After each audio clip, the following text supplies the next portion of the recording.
Well, welcome back to the eArsenal podcast. We're here a little bit later than planned, but happily nearer the resumption of domestic affairs. Now that we're in the second Tuesday of the international, the interlull, as I like to call it. And we're here to discuss. We've got a lot to catch up on, really. We've got. We're going to talk about the Watford game. We'll talk about the Champions League draw. Lots of transfer stuff to catch up on with new players and the like. And I'm here joined once again by Matt. Hello, Matt. Hello. Less sensational introduction there, I thought. Yeah. Well. Okay. You couldn't tell. I'll forgive you because you do have a cold. I do. Yes. You have to forgive me for the sniffing that might go on during the show.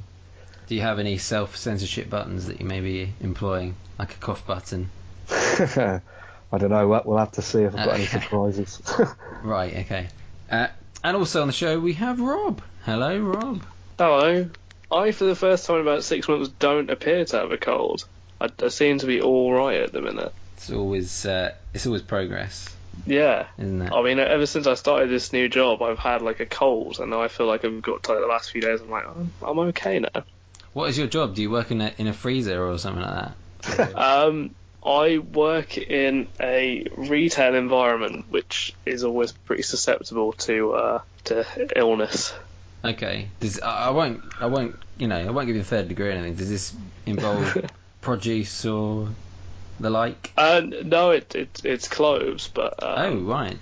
Members of the public, some of them aren't the most hygienic and cleansed people in the world. That's a massive statement to make. I can't think of the phrase that I actually want to say at the moment, so I will stop. Take that, members of the public. Yes. Not all, obviously. There's just the casting of aspersions, I think, is the phrase I was looking for. But we'll move on from that.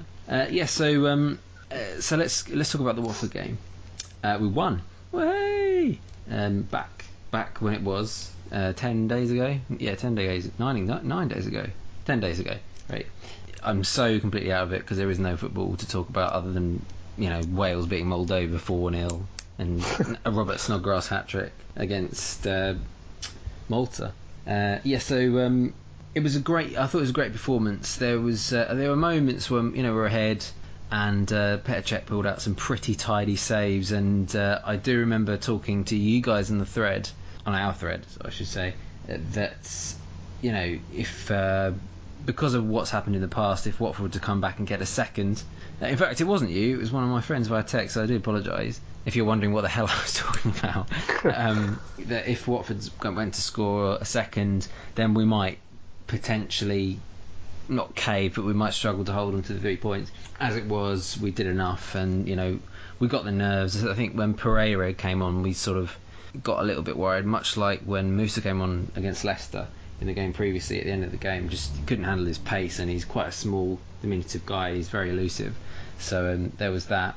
And there's quite a few good elements that I think we could all touch upon, but I'll come to you both individually. So how did you sort of, not necessarily rate our performance, but how did you feel about the whole 90 minutes, Rob?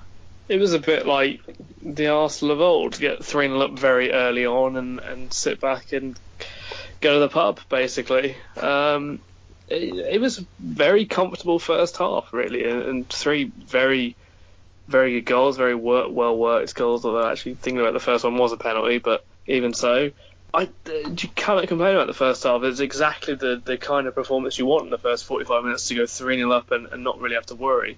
Bit sloppy on the defending for their goal.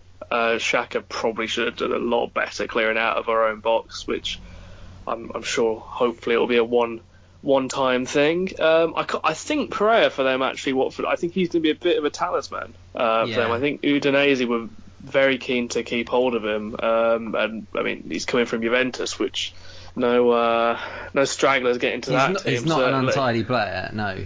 No, he's really not. I mean, he's a bit of a FIFA darling of mine, but I think he is probably going to have a very decent season for Watford. So to concede a goal to him is no no mean feat. I say he's one of those FIFA darlings that looks nothing like his player card does. No. Yeah. Matt, similar echoes of sentiment? Yeah, definitely. I mean, I thought going forward, the whole package was kind of there again. Everything looked a lot more fluid.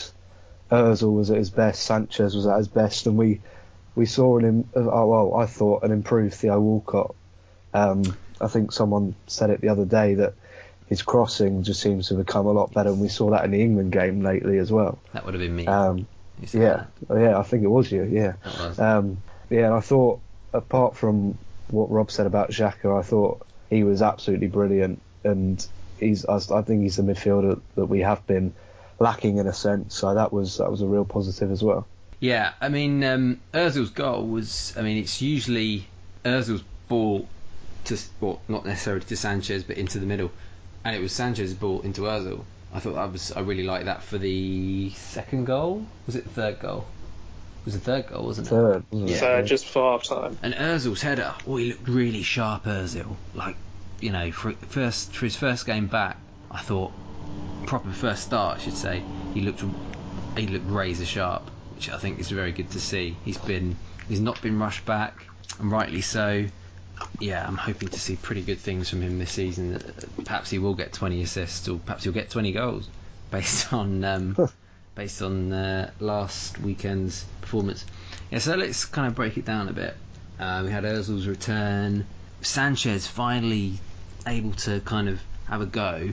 I'm saying this with a little bit of a pinch of salt because Watford, in my view, are going to struggle to stay up this season. Their goals, Igalo and Deeney are not going to be the same. It's easy to say that they're not going to be the same duo. As you say, Rob, Pereira, I'm not saying he's going to carry them goal wise, but I'm pretty sure he's going to be starting most games more than not. And then, so when we could touch on Walcott's distribution as well. I don't remember seeing Theo in. This wouldn't be an Arsenal podcast, the Arsenal podcast, without slagging Theo Walcott to the high heavens. But I think he deserves a little bit of credit for his finishing. Still leaves a lot to be desired, but his ball into Sanchez for the first goal, pinpoint, and again, as we've seen for England, his distribution's been really good, and I don't remember that being a key facet or attribute of his game. So what do we think?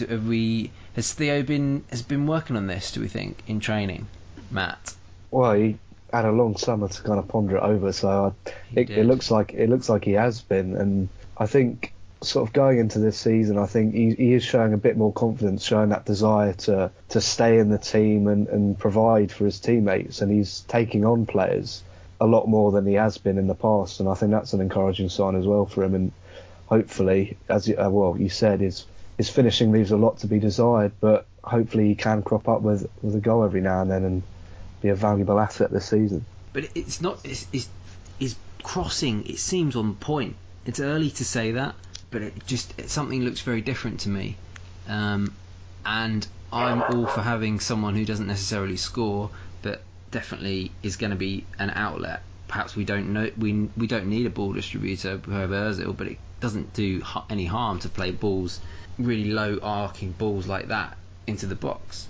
It doesn't do us any. It's great. It's great to see. Rob, what do you see from the difference between Theo as a goal scorer or as a distributor? Do you think that's the future, or not necessarily the future, but the way forward? Yeah, because when he has to ponder a finish, he will put it wide or straight at the goalkeeper. Look, I think there might be a bit of a mentality thing as well. He seemed to get a boot up the arse, for want of a better phrase, when he missed out on the 2010 World Cup squad. And he started that season very well. I remember he got the hat-trick against Blackpool, and I think they chipped in with some other goals very early on the start of that season. And then he got injured, though. Yeah, I think he did. Well, it's the story of every Arsenal English player season, isn't it? They get injured at some point.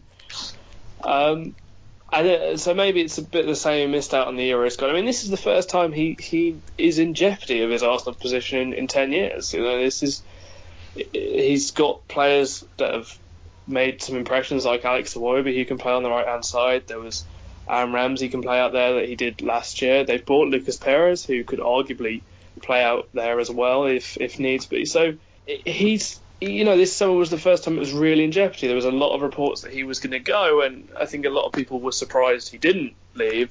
Perhaps not so much now that the summer has ended with the people that have gone out from that position. But he does need to work harder. He needs to show more on the pitch, because this isn't a player that's 19, 20 anymore that you think he can come good in 5 years. It's now. He's got to come good now. So perhaps he finally pulled his finger out and thought, look, it's never going to happen for me down the middle. I'm not going to be the one that inherits the Thierry Henry 14 shirt and emulates that great man coming in from the outside, cutting inside and scoring all the goals. I've got to redevelop my game, and if that's going to be cutting edge distribution like we've seen against Watford and like we saw against Slovakia the other night for England, then that's great, because we were crying out for a right midfielder, looking at people like Mahrez this season, and we might just have one anyway. Yeah, you make a really good point about that he started in similar fashion after missing out on South Africa in the World Cup, and then carrying on that season, into the next season as like a Theo out of hell, if you will. So I think that's definitely that's a good point to make. It's one to keep an eye on. Yeah. So on old Granit Xhaka, there's been comparisons made about him, and but the Gilberto Silva's about him, just like this calm guy, able to make a good tackle. I don't really, and I don't think necessarily against Southampton we'll see that either. But when it comes to the bigger sides, then we'll be in a better position to make more well-educated opinions.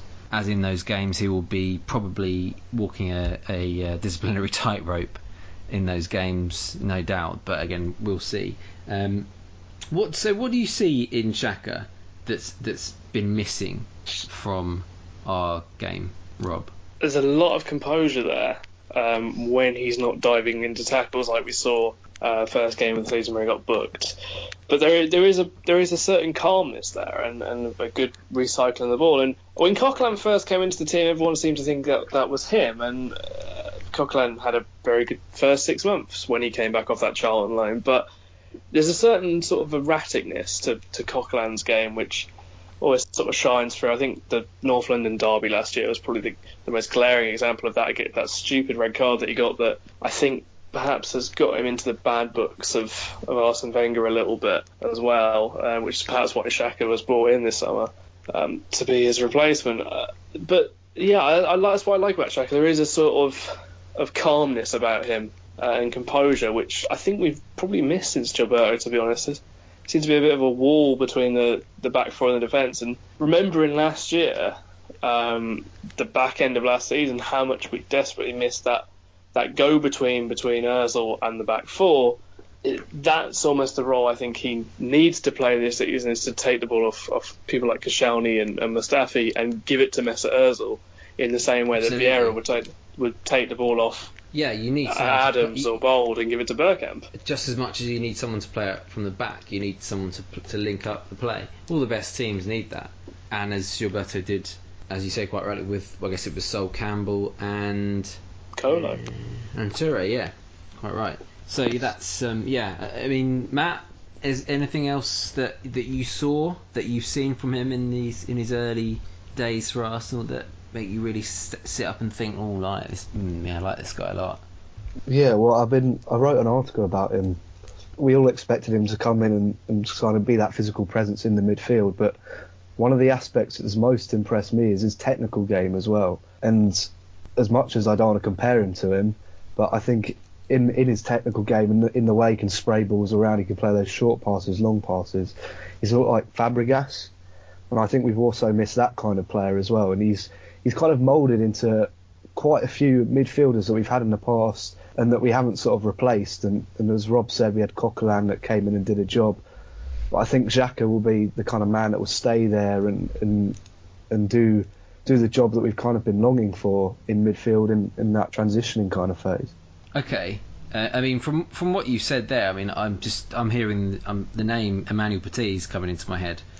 I'm not sure I'm prepared to put him in the same category as Roberto Silva, but perhaps looking forward and going ahead, I think maybe he could be, either or. I'd be absolutely delighted with. You know what I mean? But I don't know. I just kind of get that impression. So it's probably with what's gone on now with who's come in and who's gone out. Chambers has gone on loan, but Mustafi, who we'll talk about in a little bit. Is this going to be Rob Holdings? Not Rob, not you. Rob Holdings' last game probably in the league. I mean, before the obvious and mandatory injury crisis. I'm assuming we both think that's what's going to happen. Holdings is going to be a substitute option. Yeah, I imagine so. I presume Mustafi's going to be chucked straight in unless he is going to sort of phase him in very slowly, but it's more difficult to do with a defender, I suppose, because there's not a natural substitution to make. He does. I'm reading that he does have a slight thigh injury ahead of this weekend. Here we go again. So maybe it won't be after my previous suggestion. Yeah. Holdings he's played three games, correct? Liverpool, Leicester, Watford, yeah. And obviously his performance against the latter two significantly better, probably because he had the presence of Lauren Koscielny in, almost certainly. Yeah, so we'll keep an eye on that, and but you would have thought that would be kind of his running the team. Okay, we'll move away from the win. As good a result as it was away from home, not the 3-0 as we recorded last season. I think in becoming the first team to beat Watford when they were on their impressive start, if I'm correct, but don't hold me to that. So let's talk about the Champions League draw also, which was made just before the day before, or 2 days before the Watford game. So we've been drawn against PSG, Basel and Ludogorets Razgrad. I roll the tongue when I say that. Ludogorets, the team that they gave Liverpool a bit of a scare in their last Champions League campaign, particularly when it's in Bulgaria. But I mean, you would have thought that we're two pretty different sides, so I mean, we should make pretty light work of that. I think with Basel, they're not the same team as they were a couple of years ago, but they have beaten Chelsea and they've beaten Spurs. Sorry, they've beaten Man United and Spurs, and they held Chelsea. So I think that's another name that it's hard to know. St Jakob Park is one of the toughest places to go in Europe. Very, very tricky atmosphere. Great place to play football. But in terms of going there and picking up 3 points, I'd be over the moon if we could win in Basel. We'll see what happens with that. And as for PSG, now without David Luiz, of course, that's going to be an interesting game. I mean, I think that's going to be fantastic to watch. The two of us just going at it. I don't see any kind of defensive nous being portrayed. Obviously, slightly more without David Luiz at the same time. So yeah, what are your thoughts on the draw, Matt? Overall, I was quite happy with it, really. I mean, it was just nice not to get Barcelona or Bayern Munich for a change. But I think PSG, as you said, it will be a nice game. It should be a good game as well. And I mean, I don't see why without Ibra and without David Luiz as bad as he kind of is, that we can't go and sort of get a result and maybe claim first in the group. But I mean, as you said, Basel away is a tough game and anything could happen in Bulgaria. But compared to previous draws we've had, I'm quite pleased with it. I think on paper, as you say, it looks quite easy, but I don't think it would turn out to be that. We'll find a way of making it hard for ourselves. I mean, absolutely, yeah. And I mean, Ludogorets will play a second team, and then we'll lose, and then it'll be like, oh my goodness sake. Which it's a kind of an interesting, thought that will he actually? It's Bulgaria. It's not miles away. Is he going to play a weakened team? I guess it would depend on a lot of factors.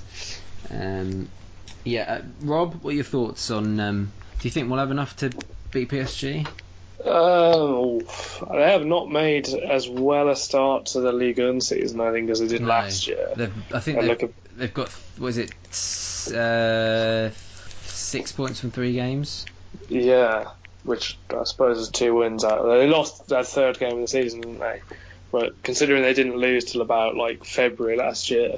The fact that they've lost full stop is a bit of a shock to me. I'm going to look up who it was, actually, just whilst you're talking. I think it was Marseille, but I think that could also be wrong. Okay,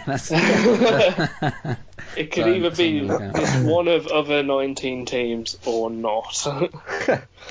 PSG is obviously the standout one, though. It's quite nice to get them because they're the one big European team that we haven't faced in the last 5 or 6 years of cycling through. Well, I suppose we haven't faced Real Madrid either, actually, since 2006, but it's quite nice to get someone new. Basel.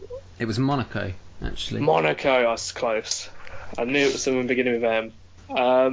Basel, sorry, as I was saying. They always seem to take a scalp off an English team. I think they might have beaten Liverpool as well when they had them in the group. The same one with Ludogorets. Going over to Switzerland to play them is not going to be too fun. Actually, the point. That's the point. Liverpool had Basel and Ludogorets in their group. They did. Yeah. And didn't get through it. Yeah. But we'll obviously buck the trend, hopefully, from that. And usually someone always pops up as well and plays an absolute blinder and gets a move to England, because it was Shaqiri against United and then Salah against Chelsea. And I'd say it's probably likely to be Gashi this time around. Yeah. The wonderfully titled. Perhaps it would have been El Nene if we'd not signed him in January. We'd perhaps be already one step ahead. Do you reckon Wenger will make an emotional choice of playing El Nene against his former club? Probably. Isn't Xhaka coming up against his brother as well? Yeah, he is indeed. Oh yeah, of course, he's playing against his former club. That's the midfield sorted then.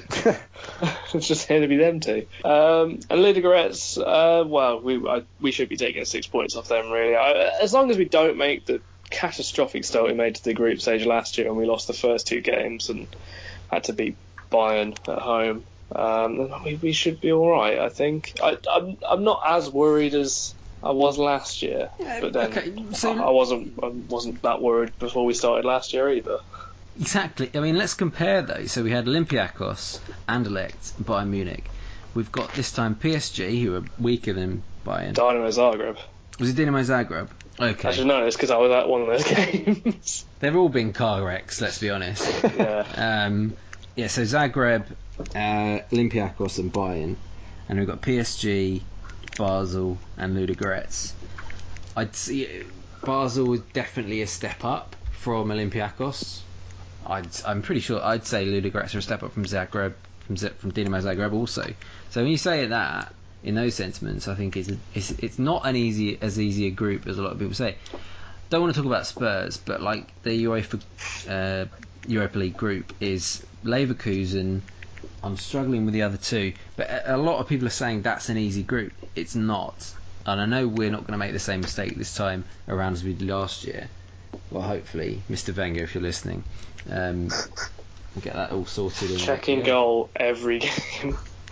I can't imagine from what, unless he's injured, and Ospina's still a very capable goalkeeper, and I've always said that and always will. But I think there's 12 points. If we win, that's going to be very hard to get. 4 wins and then 2 draws against PSG, I'd take right now.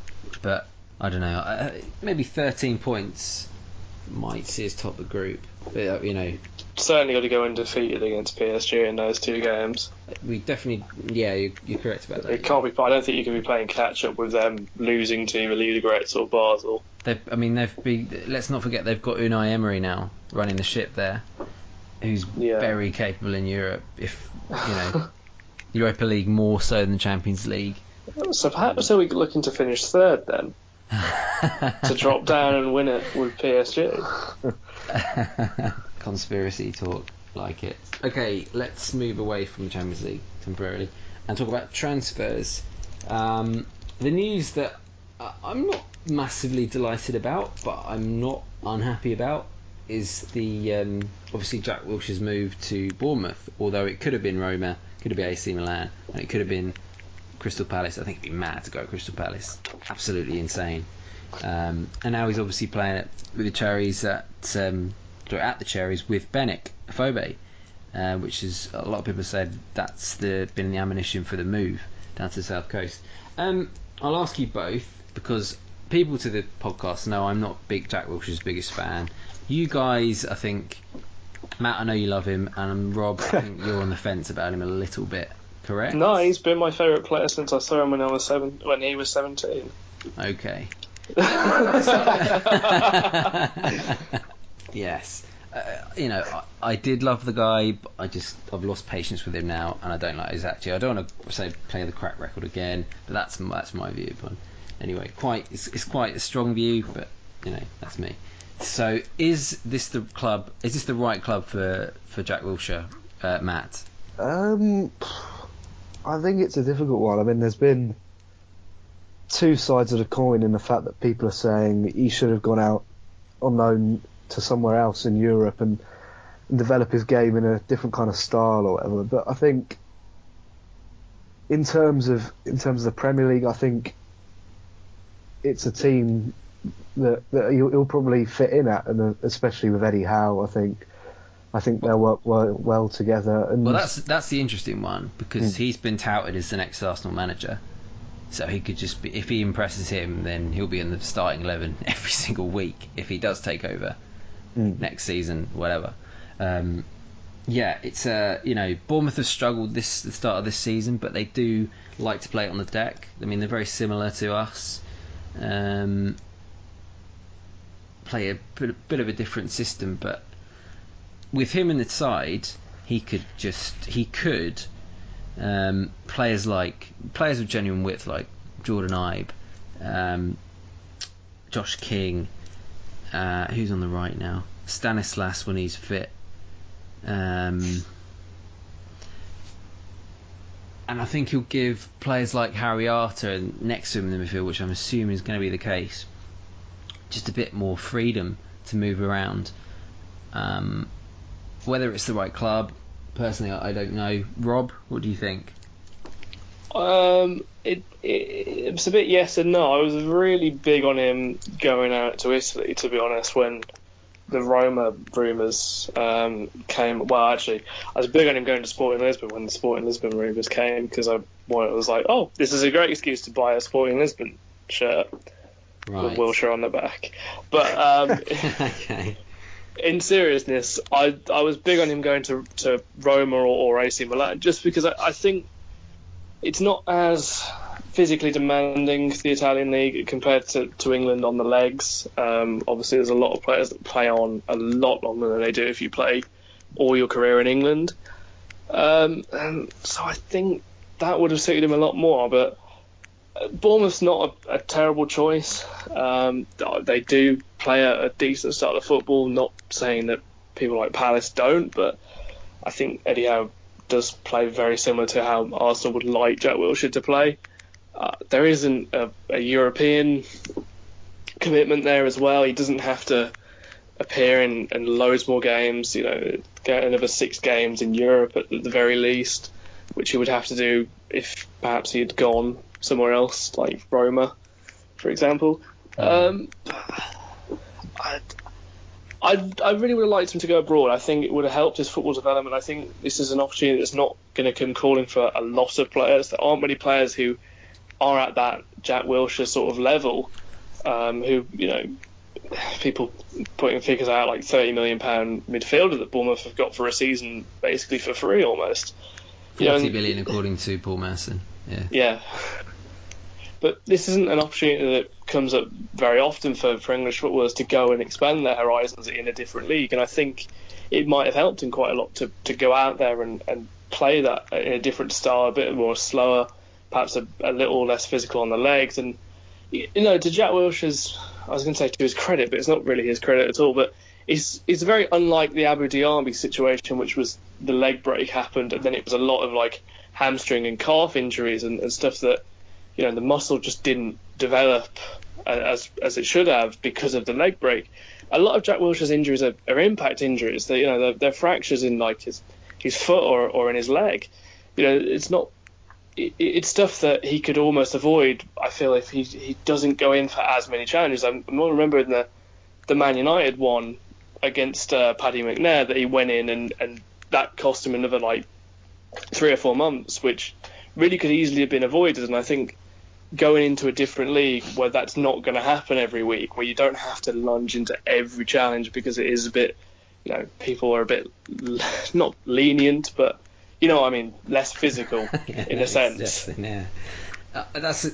You're like a wise old owl this evening, Rob. Yes, that's another good point. I mean, the fact that he's staying in the league will not necessarily protect him, because he'll still have those sort of challenges to make. Yeah, and he becomes more of a target as well because suddenly he's not one of 3 or 4 great midfielders in an Arsenal team. He is Bournemouth's key player, more or less, really.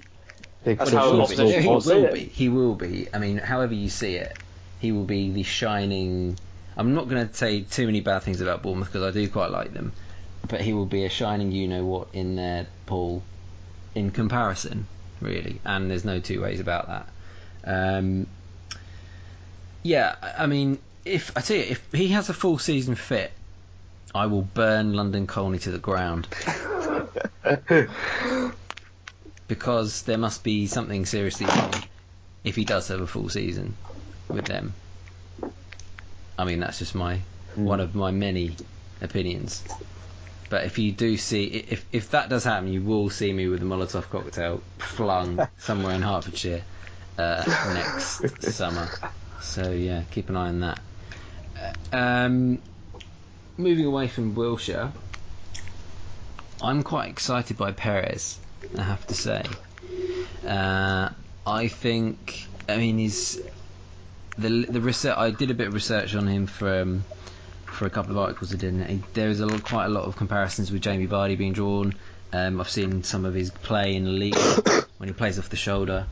As you say, he can play on the right also. His potential is, it's very strong, I think, in this league. If a player like Vardy can score 24 goals in a season, I don't see any reason why he can't. Not necessarily this season, but perhaps next. But even if he can get 10 or 12, and I think his contribution to the team could be really quite important. 17 league goals last season in 37 games. I mean, that's not shabby, really. That said, Michu scored more, and then he does, but even with Michu, he's got one season in him, and even if he does do nothing else, then he might be worth the 17. It's like £1 million for each goal he scored last season, which is pretty good, I would suggest, in this crazy market where Wilfried Zaha has been touted around for £30 million, and that's just insane. That's just beyond insane. But with Perez, I mean, first of all, where do you think he's going to be deployed, Matt? I think is he gonna be instead of Giroud or with?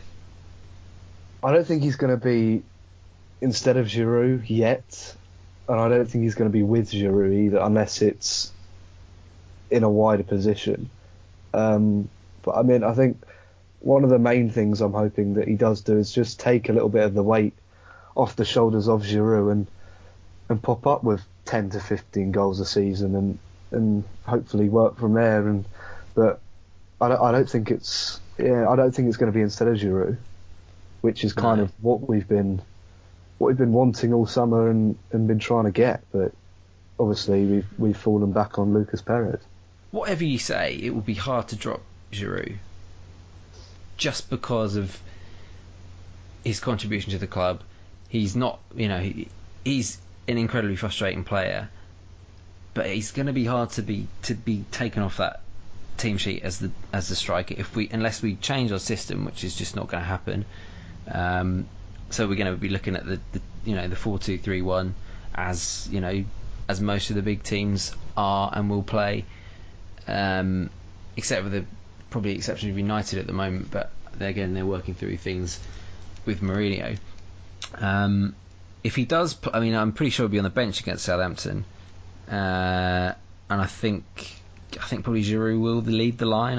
I would suggest maybe he'll come on late in the game.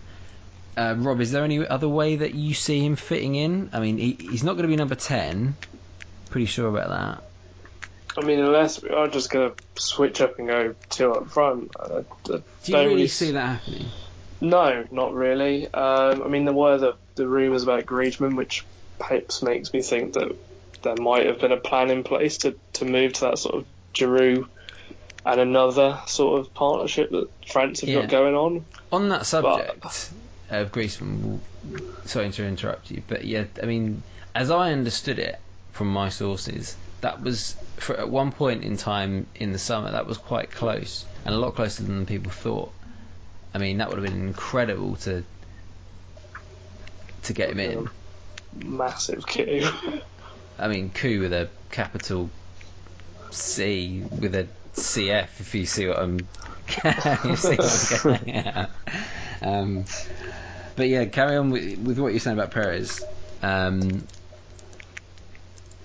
think it's going to be slow starting for him. I think he will be on the bench on Saturday, and I think he'll be on the bench for quite a while. We'll probably first see him in the League Cup game against Forest, I presume, starting role.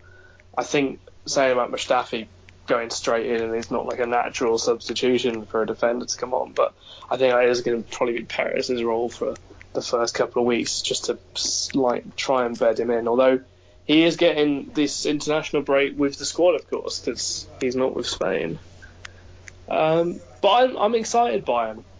Which is weird to say for a striker that's only cost 17 million, which when people like Ross McCormack are going for, 14, it's weird to think that 17 million pound strikers really excite you in the Premier League anymore, but this one does. I mean, he got Ross McCormack that excites me. Let's say that. No, just not even remotely. But I mean, it's a player that got 17 goals for a very mediocre team last season, and you're going to add people like Alexis Sanchez and Mesut Ozil to his itinerary. So how many goals could he score for Arsenal? I sort of see him as a new Eduardo in a way. Although Eduardo came in almost scoring 50 goals for Zagreb. Sure to break his leg in March then. Yeah. Sorry, February. When we're top of the league and we're cruising. I'd love to be top of the league in February though. After all that's been said. Oh, definitely. In fact, you might say I would break your leg to be top of the league. Sorry, Eduardo. Poor Eduardo. Yes. On the subject of Mustafi, nice segue. Again, another player who's I think we've been crying out for a couple of years. When Mertesacker got injured, there was a couple of rumours about when his name cropped up. I thought, it's like with our newly resurgent German contingent. Obviously, we've lost one in Serge. Don't get me started on that. Oh, God. Mustafi, I think we're going to actually have a mobile centre-back pairing for the first time in like almost a decade. In fact, probably longer than that. In fact, some would argue for the first time ever. So it's just going to be so great to have those two there. I can only see good things, and as we see from players coming in, on the rare occasion that has been in the past, new names into the side only make our existing squad better, our existing first 11 anyway, and that will no doubt be the case for Monreal and Bellerin, and maybe even Hector Bellerin can learn to tackle also, which would be good. So I'm hugely excited about Mustafi, guys. I assume you agree. Yeah. We've seen it. We know the guy can score. Scored against Ukraine in the Euros. But he's going to be a threat. Not a threat in our own box. But he's going to be able at both ends of the pitch, and that's absolutely vital for a modern centre back. Yeah. Couldn't say more, really. There we go. And he has an awesome beard. He does. I think I've not really. I know the transfer fee is quite big, especially for a defender, but I've almost took no notice of the fact that he's cost quite a bit, because it's just we've needed a centre back for so long. So Right. I mean, he'll come into the team and he'll instantly improve it. So I mean, you can't really have any complaints. See, with Perez, I think we've got him pretty cheaply, really.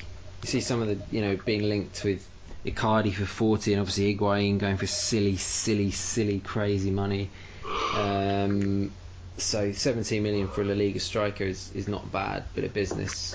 Certainly we've got crazy deals flying around Europe everywhere, just players who are being spent 10 or 15 million euros more than their actual worth.